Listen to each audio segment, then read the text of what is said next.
In the shadowed expanse where human ambition dissolves into the indifferent void, there exists a perpetual unraveling, a silent erosion of what we presume to be solid ground. Consider the essence of our wanderings. We traverse paths not of our making, drawn by whispers of purpose that echo hollow in the end. Each step forward is but a deeper immersion into the fabric of futility, where the illusion of progress masks the inexorable pull toward dissolution. The air grows heavier with the weight of unasked questions, pressing upon the chest like an unseen hand, reminding us that breath itself is borrowed, fragile, and destined to cease without fanfare. Imagine, if you will, a remote enclave nestled amid endless plains, where the horizon bends not with hope, but with the curvature of despair. Here, the inhabitants move through their days in a ritual of quiet endurance, their faces etched with lines that speak of burdens unspoken. The soil beneath their feet is rich, yielding crops that sustain life, yet demand a toll in sweat and silence. In this place, arrivals are rare, fleeting shadows that disrupt the monotonous rhythm, only to fade into the encroaching dusk. One such wanderer, a seeker of forgotten truths, stumbles upon the enclave, drawn by tales of serenity amid chaos. He is welcomed with gestures that mimic warmth, but beneath lies a current of calculation, a measuring of worth against an invisible scale. As days bleed into nights, the seeker notices the subtle absences: a neighbor's hearth gone cold, a child's laughter silenced mid-echo, a tool left idle in the field. These are not mere oversights, but harbingers of a deeper malaise, where existence itself seems to retract, pulling souls into an abyss that defies naming. The elders speak in measured tones of the great equilibrium, a philosophy woven into their daily sermons, positing that all beings are threads in a vast tapestry, some destined to be unraveled to preserve the whole. Their words coil around the mind, insinuating that suffering is not aberration but essence, that to exist is to participate in a grand, indifferent sacrifice. The psychological tether tightens imperceptibly at first. The seeker finds himself questioning his own memories, the solidity of his past eroding under the enclave's relentless gaze. Dreams intrude upon waking hours, visions of figures dissolving into mist, their pleas muffled by the wind. He observes the rituals, gatherings at twilight where confessions are extracted not through force, but through the inexorable pressure of communal expectation. One admits to doubts, another to desires unfulfilled, and in the sharing, a subtle judgment descends, marking them for the equilibrium's demand. The air thickens with the scent of earth turned anew, as if the ground hungers for what it once birthed. Deeper into this spiral, the seeker uncovers fragments of a hidden doctrine, inscribed in weathered tomes passed down through generations. It speaks of the human condition as a cosmic jest, where free will is but a veil over predestined decay. Each life, it claims, carries the seed of its own undoing, blooming into acts that perpetuate the cycle of erosion. The enclave's prosperity, he realizes, stems not from harmony, but from selective pruning, where those deemed extraneous are guided toward oblivion, their essence redistributed in ways both literal and metaphysical. A vanished farmer's fields yield bountiful harvests the following season, as if nourished by absence. A lost child's toys reappear in the hands of others, symbols of continuity amid erasure. The dread accumulates like layers of sediment, compressing the spirit until breath comes labored. The seeker confronts the elders, seeking clarity, only to be met with serene affirmations that his agitation proves his misalignment with the equilibrium. They recount parables of predecessors who resisted, only to find themselves unraveling from within, their psyches fracturing under the weight of denied truths. One such tale lingers, a scholar who arrived decades prior, intent on mapping the plains, only to lose himself in the vastness, his notes devolving into frantic scrawls about the illusion of boundaries, the horror of realizing that self is but a temporary aggregation of dust. As the narrative coils tighter, the seeker experiences the psychological vice firsthand. Isolation breeds paranoia. Every glance from a villager carries implied accusation. Every silence a verdict. He begins to see patterns in the stars above, alignments that mock human striving, suggesting that the universe itself conspires in this quiet annihilation. The philosophical undercurrent deepens. If all is destined for dissolution, what meaning resides in resistance? The Enclave's creed posits that acceptance accelerates the process, transforming agony into a perverse transcendence, where the erased become part of the eternal balance, their suffering a currency for the survival of the rest. Yet the horror evolves, revealing layers of complicity. The seeker discovers that the vanishings are not imposed, but elicited, drawn forth from the victim's own depths. Through subtle manipulations, conversations laced with existential probes, rituals that expose inner voids, individuals are led to confront their insignificance, often volunteering for the equilibrium in moments of profound despair. A mother, burdened by unending toil, whispers her consent during a midnight vigil. An artisan, plagued by unachieved dreams, steps into the plain's embrace. The pressure builds not from external force, but from the internal chasm, the realization that life is a prolonged deferment of inevitable void. The tone oppresses further as the seeker spirals into self-doubt.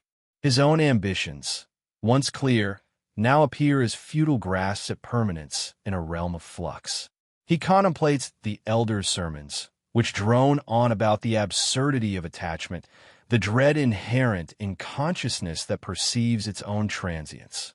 Each idea builds upon the last, not repeating but mutating, from the personal to the communal, from the communal to the cosmic, illustrating that isolation is illusion, that all are entangled in the web of mutual erosion. The psychological strain manifests in hallucinations, echoes of the vanished calling from the soil, their voices merging into a chorus that questions the seeker's right to persist. In this descent, the philosophical core hardens. Humanity's greatest terror lies not in death, but in the prelude, the slow awareness of meaninglessness amplified by societal structures that pretend otherwise.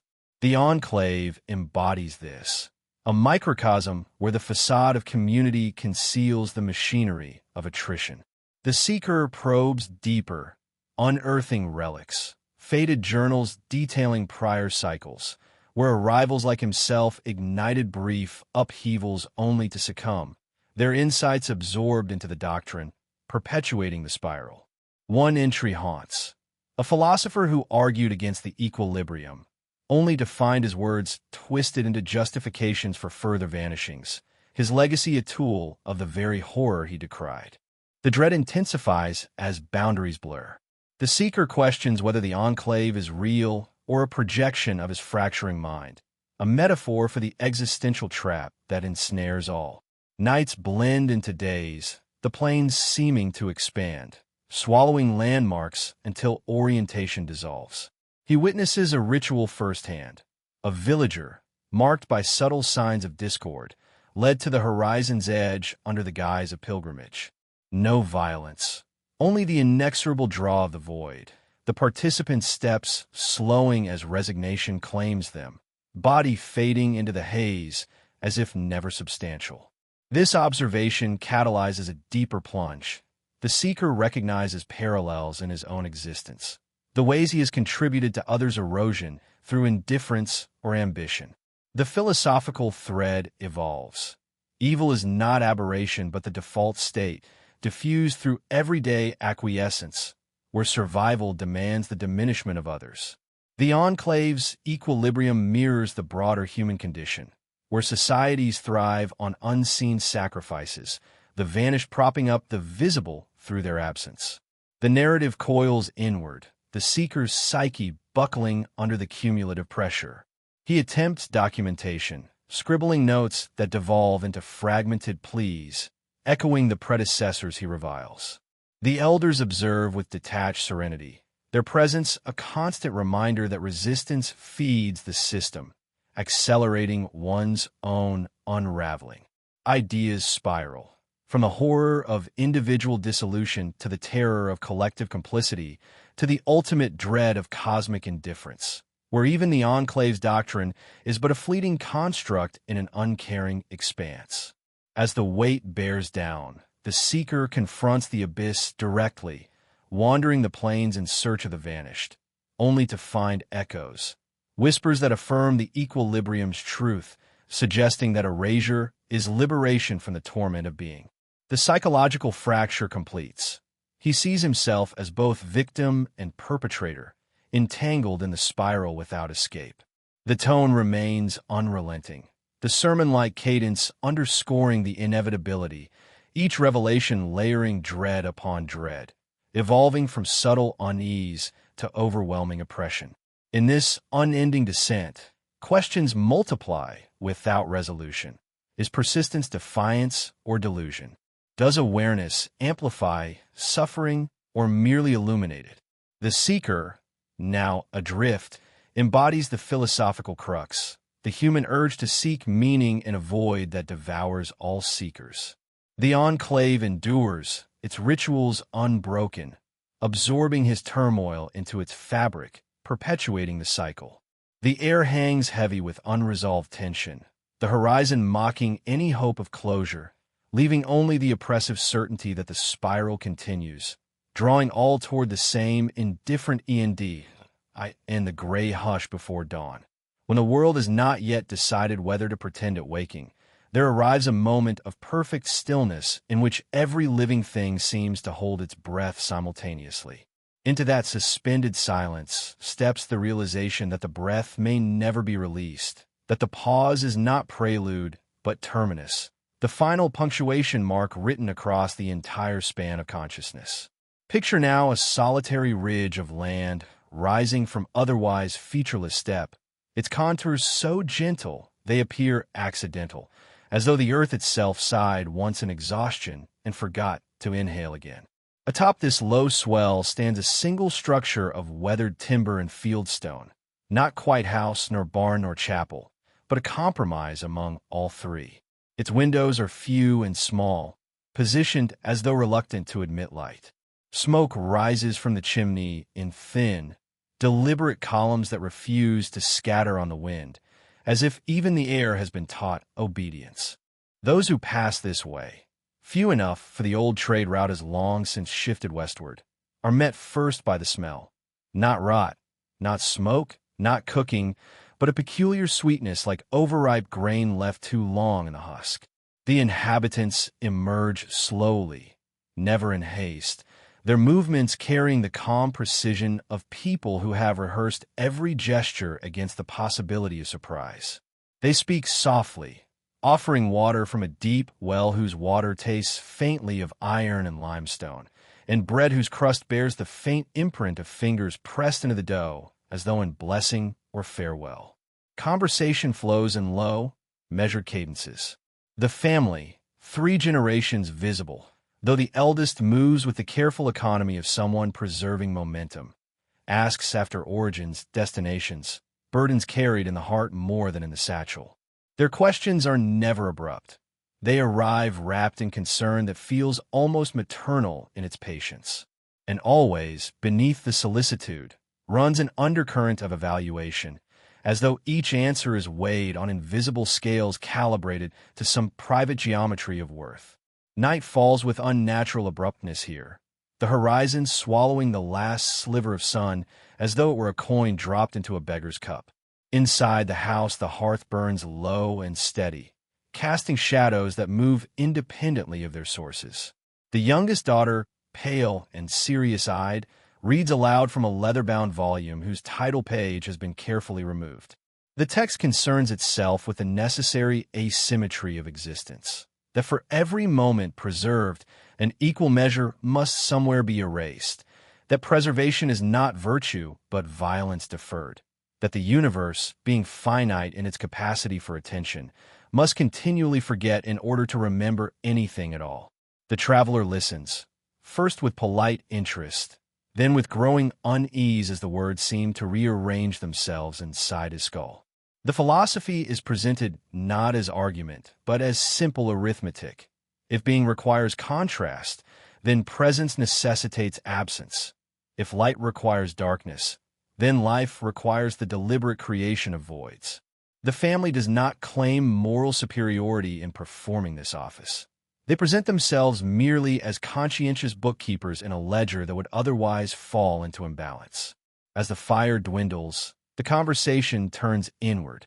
The eldest son speaks of a cousin who once set out for the western cities, carrying dreams of architecture, and returned years later, carrying only silence. The cousin had walked the same ridge, slept beneath the same roof, listened to the same quiet recitation. One morning, he simply failed to rise. His bed was found neatly made, his few possessions arranged with care, as though he had wished to leave no disorder behind. No one had heard him depart. The family had searched the surrounding steppe for days, calling his name until their voices cracked, yet found nothing, not footprint, not scrap of cloth, not even the disturbance of grass that would indicate passage. In time they ceased searching, understanding that some erasures are so complete they leave no edge to trace. The traveler feels the first genuine contraction of dread, not fear of immediate violence, but recognition of a subtler predation. He begins to notice small discrepancies. The number of chairs at the table exceeds the number of visible family members by one. A child drawing on the wall depicts a figure standing at the ridge's crest, arms raised, while behind him the steppe rolls empty to infinity. The well water, though cool, leaves an aftertaste that lingers on the tongue long after swallowing, as though something essential has been subtly extracted and replaced with absence. Sleep comes reluctantly. The guest room is clean, the linens crisp, yet the mattress seems to conform too perfectly, as though many bodies have lain there and taught it the exact shape of surrender. In the darkness, the house breathes. Timbers creak in patterns too regular to be random settling. Distant footsteps move above and below at once, suggesting either impossible architecture or the mind's refusal to accept simple duplication of sound. From somewhere beneath the floorboards rises a low, continuous murmur. Not words, but the acoustic ghost of speech, the vibration left after meaning has departed. Dawn arrives without fanfare. The family is already at work in the fields, moving in unison yet without apparent communication, as though each knows the other's thoughts before they form. They wave the traveler onward with gestures that convey both blessing and dismissal. He gathers his belongings, noticing for the first time that his pack feels lighter than it should, though nothing appears missing. As he steps onto the ridge path, the house recedes behind him with disconcerting swiftness, as though the ground itself is gently pushing him away. He walked for hours. The steppe remains empty in every direction. No birds call, no wind stirs the grass. His shadow lengthens ahead of him, darker and more sharply defined than physics should allow, as though it has gathered additional substance from some unseen source. Eventually he stops, turns, looks back. The ridge is still visible, yet the house has vanished. Not burned, not collapsed, simply no longer present. The place where it stood is now indistinguishable from the surrounding plain, the grass already grown to the same height, the earth already smoothed as though no foundation ever rested there. He continues walking because stopping feels more dangerous than movement.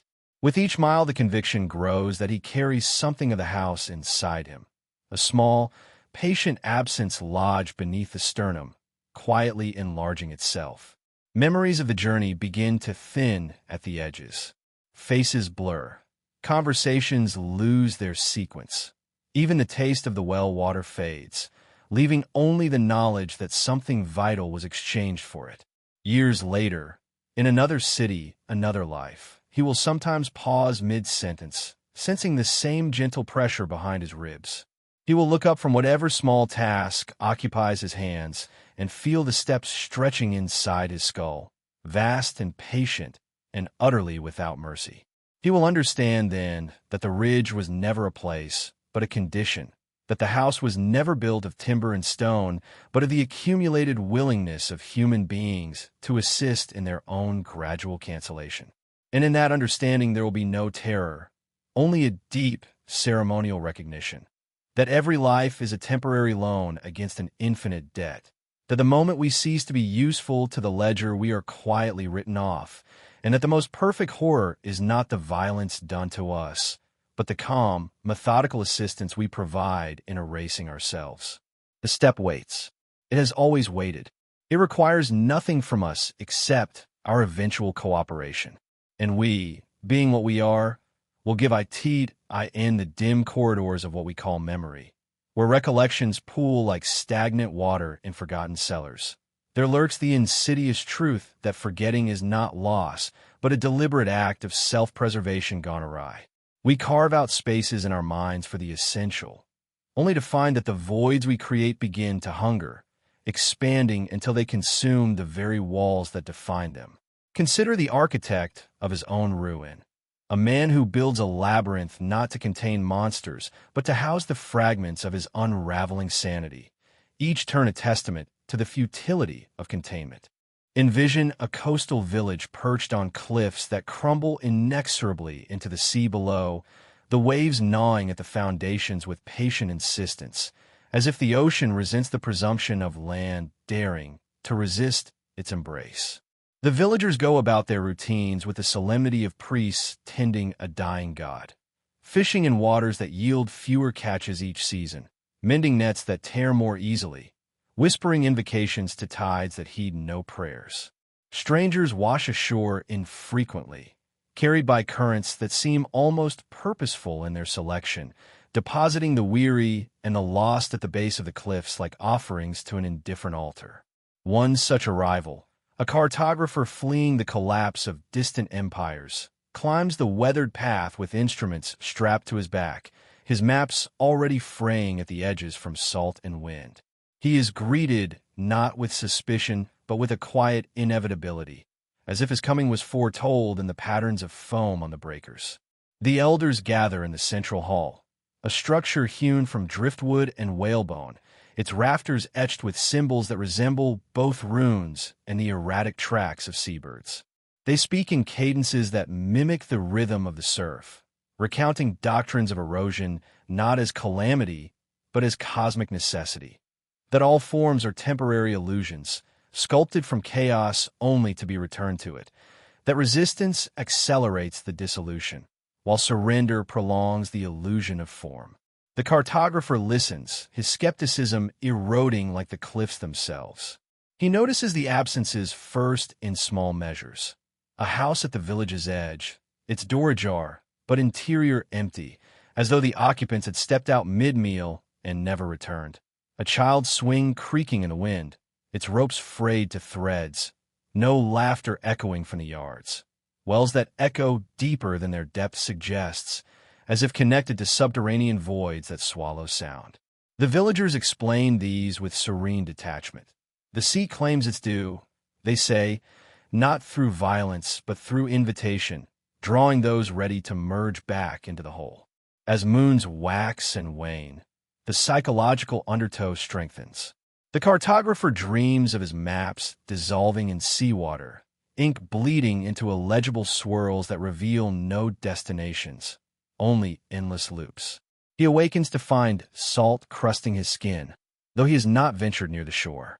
The village sermons evolve in his presence, spiraling from the personal toll of existence to the communal burden.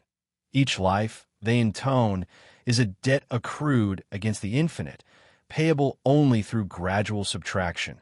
Communities persist not through addition, but through careful curation of losses, ensuring the remaining structure withstands the next wave. He probes deeper, questioning the elders in the hush of pre-dawn hours when the sea's roar seems loudest inside his skull. They reveal fragments of their lore, a bound chronicle hidden in the hall's recesses, its pages brittle as dried kelp, detailing cycles of arrival and departure that span generations. Predecessors like him, scholars, merchants, wanderers, had come seeking refuge or knowledge, only to find themselves woven into the village's fabric, their essences redistributed through acts of quiet abdication. One entry details a poet who composed verses praising the sea's constancy, only to walk into the waves one night, his final stanza left unfinished on the shore, the words washed away by morning tide. The dread builds in layers, compressing the spirit like sediment under oceanic pressure. The cartographer feels his own outlines softening, his certainties leaching away like color from sun-bleached bone. He observes rituals at the cliff's edge, gatherings where villagers stand in silent vigil, facing the horizon as one among them steps forward, not pushed but propelled by an internal current, body tumbling into the foam below without scream or splash, as if the water parted to receive it gently. No bodies are recovered. The sea absorbs without remainder, leaving only the faint echo of absence in the community's gaze. This witnessing catalyzes a profound internal shift. The cartographer recognizes echoes of his own life in these erasures.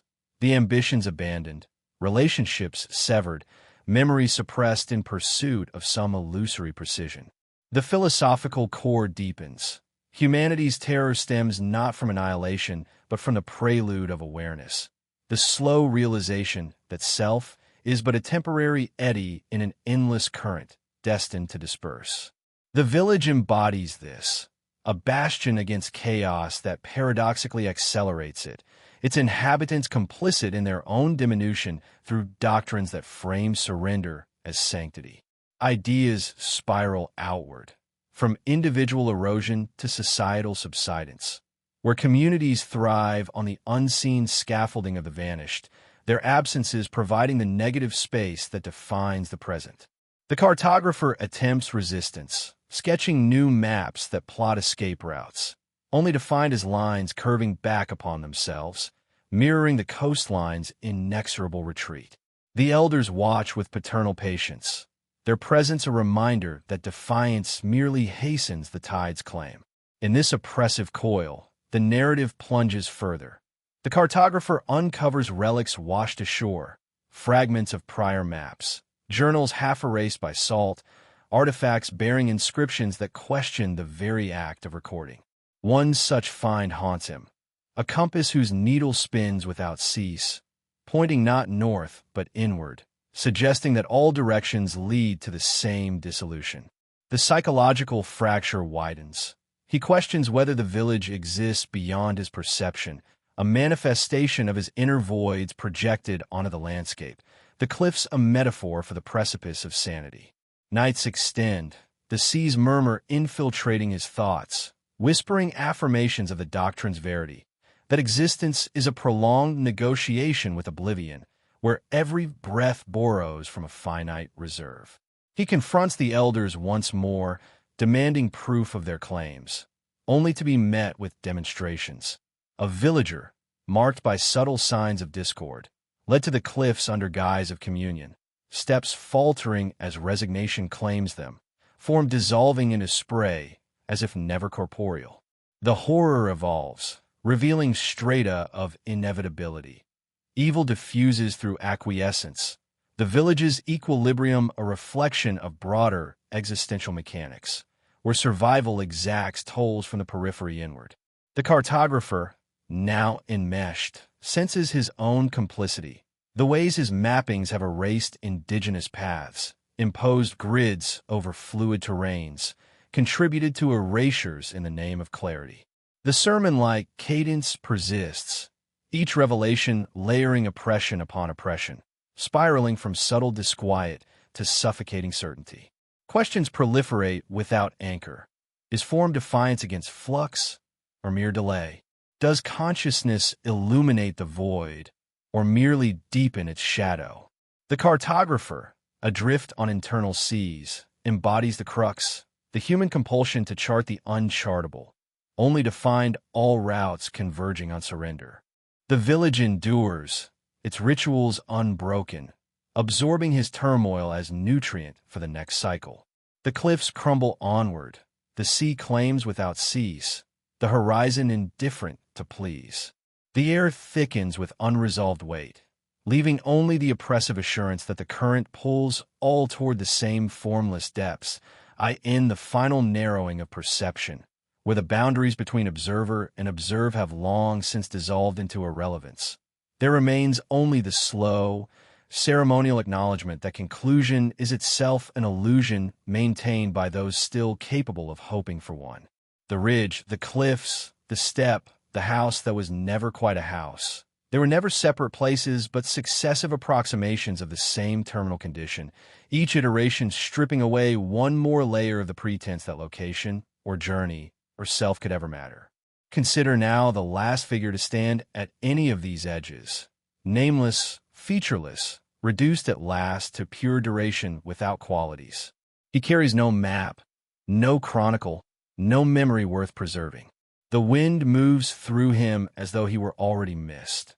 The ground beneath his feet offers no resistance, because resistance requires mass, and mass has become optional.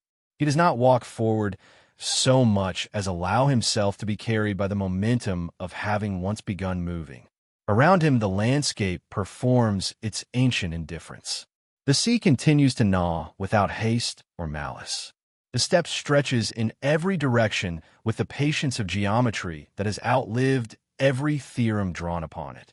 The ridge maintains its gentle swell, unchanged, as though no foot ever pressed upon it and no shadow ever fell across its crest. Nothing has been added, nothing has been subtracted. The ledger remains balanced because no entries were ever truly made. In this ultimate attenuation, there is no sermon, only the cessation of the need for one. The doctrines once recited, equilibrium, erosion, necessary absence, reveal themselves as temporary scaffolding erected by minds desperate to impose narrative upon what is none. They were stories told to postpone the recognition that stories themselves are the first things to be erased. He reaches what? There is no reaching. There is only the continuation of thinning until thinning becomes indistinguishable from having never thickened in the first place. The final horror is not disappearance, but the discovery that disappearance was the default state all along, and presents the brief, wasteful anomaly. Somewhere in rooms that no longer exist, ledgers close of their own accord. Ink fades from pages that were never turned. Chairs remain empty because no one ever sat in them. The well water settles, its iron taste forgotten. The swing stops moving because motion requires something to move it, and nothing remains. And yet the wind still blows. The waves still arrive and depart. The grass still bends and straightens.